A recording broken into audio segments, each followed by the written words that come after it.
Hello guys, मैं Naresh Kumar Kumar classes में आप सभी का स्वागत करता हूँ। गाइस, हम लोग आज क्लास 8 हिस्ट्री से civilising the native educating the nation के बारे में पढ़ने वाले हैं। वीडियो शुरू करने से पहले जो लोग अभी चैनल पर नए आए हैं उन लोगों से रिक्वेस्ट है वो लोग चैनल को सब्सक्राइब कर लें, वीडियो को लाइक कमेंट और ज़रूर करें। चलिए, इस रिक्वेस्ट के बाद हम लोग अपनी वीडियो को शुरू करते हैं। Civilising the native educating the nation. British rule affected Rajas and Nawabs, peasants and tribals. British rule ने जो है उस समय पर जो राजा या नवाब थे या जो पीजेंट्स थे, जो ट्राइबल्स थे, इन सभी को अफेक्ट किया था। British felt that they had a cultural mission, they had to civilize the natives, change their customs and values. Britishers ये महसूस करते थे कि उनका अपना एक कल्चरल मिशन है और इसीलिए उन्हें अपने नेटिव्स को सिविलाइज करना पड़ेगा, चेंज करना पड़ेगा उनके कस्टम्स को, उनकी वैल्यूज़ को। ऐसा इसलिए क्योंकि ब्रिटिशर्स का ये मानना था कि जो नेटिव्स हैं, जहाँ पर वो रह रहे हैं, अपनी कंट्री के अलावा जिन कंट्रीज़ में वो रह रहे हैं, वहाँ पर जो पीपल्स हैं वो सारे के सारे अनसिविलाइज्ड हैं और उनके कस्टम्स और जो वैल्यूज़ हैं उनके सिविलाइज्ड होने में बाधा बने हुए हैं। इसलिए उनका ये मानना था कि वो कल्चरल मिशन पर हैं और उनको ज़रूरत है इन नेटिव्स को सिविलाइज करने की, चेंज करने की इनके कस्टम्स और वैल्यूज़ को। How the British show education the tradition of orientation. अब हमारे पास यहाँ पर एक नया टॉपिक शुरू हुआ कि कैसे ब्रिटिशर्स ने देखा एजुकेशन को कि वो ट्रेडिशन ऑफ ओरिएंटेशन है। In 1783 William Jones, a linguist, was appointed as a junior judge at the Supreme Court that the company had set up. He started studying ancient Indian texts on law, philosophy, religion, politics, morality, arithmetic, medicine and other sciences. ये हमें बताया गया इस पूरे stanza में कि 1783 में William Jones, जो कि एक भाषाविद थे, लिंग्विस्ट थे, उनको एक जूनियर जज के रूप में सुप्रीम कोर्ट के अंदर अपॉइंट किया गया था कंपनी के द्वारा। और फिर विलियम जॉन्स ने स्टडी करना शुरू कर दिया।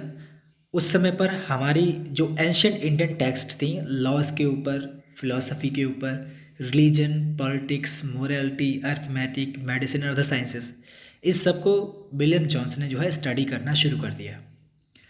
Englishman like Henry Thomas Colebrooke and Nathaniel Halhed were busy discovering the ancient Indian heritage, mastering Indian languages and translating Sanskrit and Persian work into English. कह रहे हैं उस समय पर कुछ इंग्लिशमैन जैसे कि हेनरी थॉमस कोलब्रुक, नैथानियल हेलहेड, ये बिजी थे उस समय पर एंशिएंट इंडियन हेरिटेज को डिस्कवर करने में, मास्टरिंग करने में इंडियन लैंग्वेजेस को और ट्रांसलेट करने में संस्कृत और पर्शियन को इनटू इंग्लिश। अ मदरसा was set up in Calcutta in 1781 to promote the study of Arabic, Persian and Islamic law. एक मदरसा जो है सेटअप किया गया कलकत्ता में 1781 में, जिसका जो मेन पर्पस था वो था प्रमोट करना स्टडी ऑफ अरेबिक, पर्शियन और इस्लामिक लॉ को। In 1791 the Hindu college was established in Banaras to encourage the study of ancient Sanskrit text that would be useful for the administration of the country. 1791 में Hindu college का establishment हुआ बनारस के अंदर, जिसका main motive था encourage करना study of ancient Sanskrit text को, जो कि यूज़फुल हो कंट्री के एडमिनिस्ट्रेशन में। तो ये सब चीज़ जो है एजुकेशन को उन्होंने लेके चले आगे कहा grave errors of the East. ये ग्रेव एरर्स क्या था ईस्ट का, जरा हम इसकी बात कर लेते हैं। In early 19th century, many British officials began to criticize the Orientalist version of the learning. They said that knowledge of the East was full of errors and unscientific thought. 17वीं शताब्दी की शुरुआत में बहुत सारे ब्रिटिश ऑफिशियल्स का ये मानना था, या कह सकते हैं उन्होंने क्रिटिसाइज़ करना शुरू कर दिया जो ओरिएंटलिस्ट वर्जन था लर्निंग का, उसको जो हम प्रारंभिक ये कह सकते हैं प्राचीन भाषा प्राचीन ग्रंथों को पढ़कर उसको लेकर आगे चल रहे थे। उन्होंने जो है इसको क्रिटिसाइज़ करना शुरू कर दिया। उन्होंने कहा कि ईस्ट में जो नॉलेज है वो सब एररफुल है और अनसाइंटिफिक थॉट्स को रखता है। ईस्ट का यहाँ मतलब जो है वो सिंपल सा इतना है, क्योंकि ब्रिटिशर्स जो हैं वो वेस्टर्न पार्ट में रहते हैं और उनके लिए हमारा जो कंट्री है, चाहे वो इंडिया हो चाहे वो आपका म्यांमार बांग्लादेश पाकिस्तान कुछ भी हो, कि ये जो एरिया हैं ये सब ईस्टर्न पार्ट में पड़ते हैं उनके लिए। तो इसलिए उन्होंने जो है यहाँ की कल्चर को, यहाँ के नॉलेज को, सबको उन्होंने फुल ऑफ एरर्स कहा और कहा इसके अंदर इनके पास जो थॉट्स हैं वो सब अनसाइंटिफिक हैं। Eastern literature was non serious and light hearted. उनका ये भी कहना था कि जो ईस्टर्न लिटरेचर हैं, यहाँ के जो साहित्य हैं, ये सीरियस नहीं है और लाइट हार्टेड है। James mill was one of those who attack the orientalist. James मिल उनमें से ही एक पर्सन था जिसने प्राचीन जो हमारे ग्रंथ थे या जो प्राचीन नॉलेज थी उसके सबसे ज़्यादा जो है क्रिटिसाइज जो जिस पर्सन ने किया उनमें से जेम्स मिल एक थे। According to him the aim of education और to be teach what was useful and practical. उनके हिसाब से एजुकेशन का जो मेन पर्पस होना चाहिए सिर्फ इस बात को टीच करना होना चाहिए कि जो भी कुछ हम पढ़ रहे हैं वो यूज़फुल हो और प्रैक्टिकल हो। So Indians should be made familiar with the scientific and technical advances that the West had made, rather than with the poetry and sacred literature of the Orient. तो उनका कहना था इसी वजह से कि जो भारतीय हैं उनको फैमिलियर होना चाहिए साइंटिफिक और टेक्निकल एडवांसेस के साथ जो कि वेस्ट में हुए हैं, और ना कि इसको पोएट्री और सेक्रेड लिटरेचर के साथ जुड़े रहना चाहिए जैसे कि ओरिएंटलिस्ट में हो रहा था। तो इसका उन्होंने जो है काफ़ी हद तक जो है विरोध किया था। ठीक है, अब आए हम आगे उन्होंने कहा है Thomas Babington Macaulay another critic of orientalist. ये भी एक क्रिटिक थे जो पाश्चात्य या कह सकते हैं पाश्चात्य बोलो प्राचीन जो नॉलेज है उसके विरोधी थे। उन्होंने कहा India as an uncivilized country that needed to be civilized, कि भारत जो है वो अनसिविलाइज्ड कंट्री है, इसको अब सिविलाइज करने की ज़रूरत है। He emphasized the need to teach the English language. उन्होंने एम्फेसाइज किया कि ज़रूरत है इंग्लिश लैंग्वेज को सीखने की। Following Macaulay's minutes the English Education Act of 1835 was introduced. और मकॉले की ये जो बातें थीं इनको बात को फॉलो करते हुए भारत में इंग्लिश एजुकेशन एक्ट 1835 को इंट्रोड्यूस कर दिया गया। A decision was taken to make English the medium of instruction for higher education and to stop the promotion of oriental institutions. का जो डिसीजन लिया गया उस रीजन में साफ तौर से कहा गया कि इंग्लिश को जो है medium of instructions for higher education चुना जाए, और जो ओरिएंटल इंस्टीट्यूशंस थे, जो प्राचीन विद्यालय चल रहे थे, जो प्राचीन नॉलेज के बारे में प्राचीन ज्ञान के बारे में बताते थे, उसके प्रमोशन को रोका जाए। अब हम आगे हमसे कहा एजुकेशन फॉर कॉमर्स के लिए एजुकेशन क्या है। In 1854 Wood's dispatch an educational dispatch was sent to India. 1854 में वुड डिस्पैच जो कि एजुकेशनल डिस्पैच था उसको इंडिया में भेजा गया, outlining the educational policy that was to be followed in India, जिससे कि ये जो एजुकेशनल डिस्पैच है ये इंडिया में आए और इंडिया के अंदर एजुकेशनल पॉलिसी को आउटलाइन करे जिसको आगे चलकर फॉलो कराना है इंडिया के अंदर। It emphasised on the practical benefits of the system of European learning. और ये जो अपना बता रहे थे, इनका जो मेन फोकस था इस वुड्स डिस्पैच का, जो कि एक एजुकेशन डिस्पैच था, इसका जो मेन फोकस था वो था प्रैक्टिकल बेनिफिट्स पर एम्फेसाइज करना, जो कि यूरोपियन लर्निंग सिस्टम में फॉलो हो रही थी, उस पर ही फोकस करना इसका मेन पर्पस था। Woods' dispatch argued that European learning would improve the moral character of Indians and make them truthful and honest, and thus supply the company with civil servants who could be trusted and depended upon.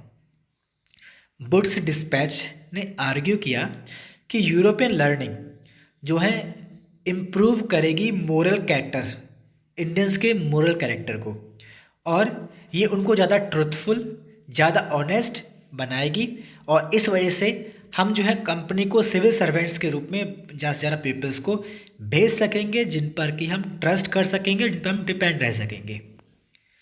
तो ये सब Wood's dispatch का argue था Indians को English language या English education system में लाने का। फॉलोइंग द 1854 डिस्पैच, 1854 का जो डिस्पैच में जो पॉलिसी, जो कुछ उन्होंने सजेशंस दिए थे, उसके बेस पर सेवरल मेजर्स जो है इंट्रोड्यूस किए गए बाद में ब्रिटिशर्स के द्वारा।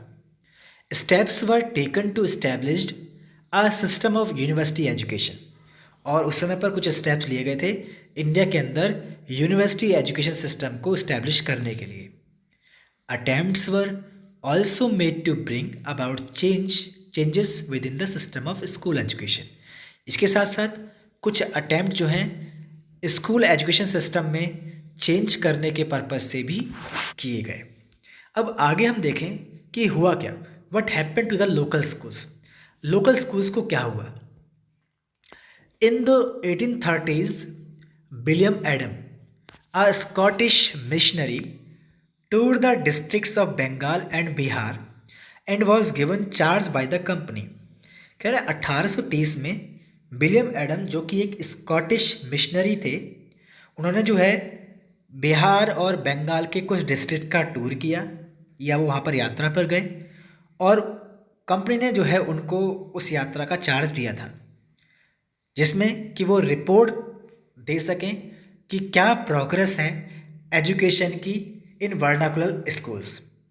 क्या उस समय पर जो वर्नाकुलर स्कूल्स थे, ठीक है, उनकी क्या प्रोग्रेस है, उस पर रिपोर्ट देने के लिए विलियम एडम को, जो कि एक स्कॉटिश मिशनरी थे, उनको बंगाल और बिहार के कुछ डिस्ट्रिक्ट्स में भेजा गया था। एडम ने फाउंड किया कि जो सिस्टम है एजुकेशन का वो फ्लेक्सिबल था। Adam found that the system of education was flexible. Adam ने ये देखा कि जो एजुकेशन का सिस्टम था वो बहुत फ्लेक्सिबल था, और लोकल स्कूल्स जो थे उस समय पर पाठशालाओं के नाम से जाने जाते थे।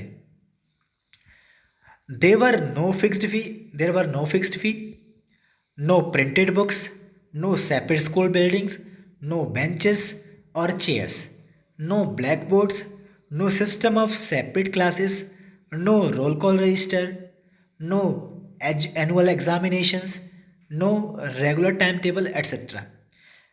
कि उन्होंने देखा एडम ने कि यहाँ पर जो स्कूल्स हैं, जो पाठशालाएं हैं, उनमें कोई फिक्स्ड फीस नहीं है, कोई प्रिंटेड बुक्स नहीं है, कोई सेपरेट स्कूल बिल्डिंग नहीं है, कोई बेंचेस नहीं है, कोई चेयर्स नहीं है, ना ही कोई ब्लैक बोर्ड है, ना ही कोई सिस्टम ऑफ सेपरेट क्लासेस है, ना ही कोई रोल कॉल रजिस्टर है, ना ही कोई एनुअल एग्जामिनेशन है, और ना ही कोई रेगुलर टाइम टेबल है।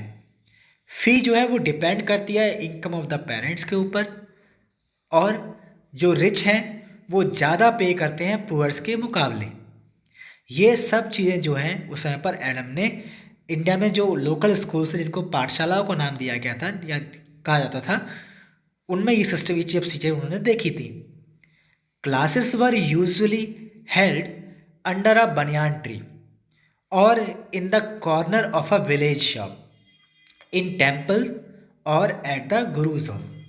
कह रहे हैं उस समय पे जो क्लासेस होती थी वो या तो बनियान ट्री के नीचे होती थी, या गांव में कोई जो शॉप होती थी उसके कॉर्नर पर, या किसी टेम्पल में, या किसी गुरु के घर पर। Teaching process was oral. Teaching process जो थी वो पूरी की पूरी ओरल थी, और गुरु डिसाइड करते थे कि क्या पढ़ाना है in accordance with the needs of the students. और वो भी कुछ सब जो डिसाइड होता था वो टीचर्स की नीड्स के अकॉर्डिंग जो है देखा जाता था। The Guru interacted separately with groups of children with different levels of learning. जो गुरु होते थे वो सेपरेट, यानी कि जो भी स्टूडेंट्स हुआ करते थे उनको सेपरेटली इंटरेक्ट करते थे ग्रुप ऑफ चिल्ड्रंस के साथ, जिनकी डिफरेंट लेवल्स ऑफ लर्निंग थी उसके हिसाब से। यानी कि जो गुरु हुआ करते थे उस समय पर वो चिल्ड्रंस के लेवल्स के हिसाब से उनको डिफरेंट ग्रुप में बांटकर फिर उनके साथ सेपरेटली इंटरेक्ट किया करते थे। तो ये सब कुछ उस समय पर जो है उन्होंने देखा एजुकेशन सिस्टम के अंदर, जो कि उनको डिफेक्टिव लग रहा था। ठीक है, आज की वीडियो में सिर्फ हम लोग इतना ही पढ़ेंगे, और बाकी जो है वो हम अपनी नेक्स्ट वीडियो में कल पढ़ते हैं। ठीक है, और जिन लोगों ने अभी तक चैनल को सब्सक्राइब नहीं किया है वो लोग चैनल को सब्सक्राइब कर लें, और आई होप आप लोगों को वीडियो पसंद आई होगी। प्लीज़ वीडियो को लाइक शेयर कमेंट ज़रूर करें। Thank you.